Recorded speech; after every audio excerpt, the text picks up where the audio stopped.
வெங்கட் பிரபு இயக்கத்தில் விஜய் நடித்துள்ள the greatest of all time படத்தின் 3வது சிங்கிள் நாளை வெளியாக உள்ளது. இனிமேல் ஏரியால் நம்ம அலப்புறைய மட்டும் பார்.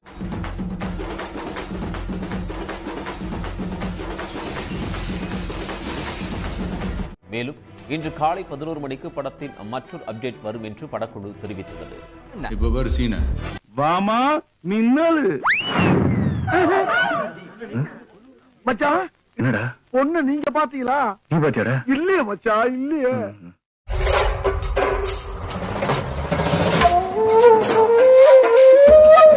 இது ஆரம்பம். இந்த மேட்ரு முடிஞ்சனா என்ன பண்றோன்னு பாருங்க. என்ன தங்க பண்ண போறீங்க? பார்த்தா அழுதுருவீங்க.